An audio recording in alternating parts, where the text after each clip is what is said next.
Alors on a créé le hub il y a 10 ans à partir d'un constat simple. BPI France existait pour financer toutes les startups et les PME innovantes, mais le besoin fondamental d'un entrepreneur à un stade certain de maturité, c'est aussi des clients, des contrats. Et donc on a décidé de créer ce carrefour de l'innovation en France. Il y a 10 ans, les défis des startups françaises, ça a été ce qu'on appelle le passage à l'échelle ou la scalabilité. Donc, c'est-à-dire le fait d'avoir des entreprises qui non seulement soient créées, mais qui puissent ensuite croître. En fait, l'industrie du capital investissement était encore pas complètement mature en France. Et donc, je pense que la BPI est venue remplir des trous dans le marché, des trous dans la raquette. Mais je pense que ce qu'on a créé au départ, c'était un vrai mouvement. On avait une énergie, on avait une vision, on avait des gens passionnés, donc très entrepreneurial. Et ça a été, je pense, la qualité du projet d'être la petite start-up au sein de BPI et qui aujourd'hui est devenue une vraie offre installée.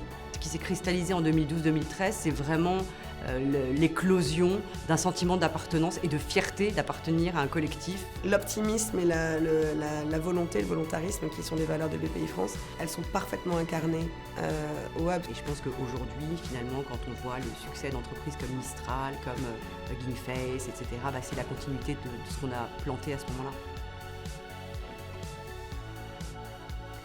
Le Hub, aujourd'hui, c'est devenu une machine de guerre au service de l'accompagnement de nos 350 participations en direct.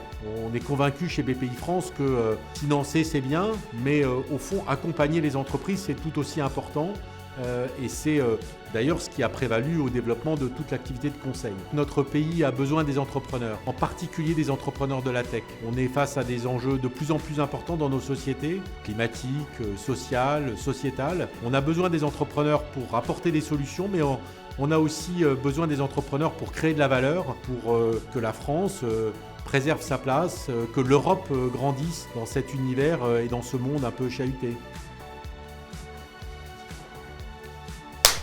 Chez Ascendance, on travaille sur la décarbonation de l'aviation. On développe un moteur hybride électrique qu'on appelle Sterna. On développe aussi un avion hybride électrique à décollage et atterrissage vertical qui est une alternative à l'hélicoptère. L'impact qu'on va avoir, c'est de permettre aux gens de continuer à bouger, continuer de rencontrer d'autres nations, d'autres populations, tout en ayant un impact moindre sur l'environnement. BPI France, déjà, c'est un acteur qui nous connaît très bien, qui nous a suivis depuis même notre création. Ascendance était connu en France, mais n'était pas connu à l'étranger.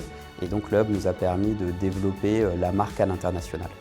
On parle souvent de la 4e révolution de l'aéronautique. C'est la décarbonation de cette aviation pour qu'elle reste accessible justement et qu'elle ait un impact moindre sur l'environnement. Notre métier chez Latitude, c'est être livreur de l'espace. On va venir envoyer tout type d'objets en orbite basse. Généralement, ce sont des satellites qui récoltent énormément de données pour notre planète. Ces satellites, ils ont un impact majeur pour notre futur en tant que civilisation. On a besoin des satellites pour quantifier ça. Le secteur spatial est probablement un des secteurs qui a le plus d'impact sur notre lutte contre le changement climatique. Ce qui fait qu'aujourd'hui on fait des fusées, c'est les humains derrière. Donc permettre d'obtenir et d'avoir dans mon entreprise les meilleurs humains possibles, ça fait une vraie différence. Et ça, c'est grâce au Hub.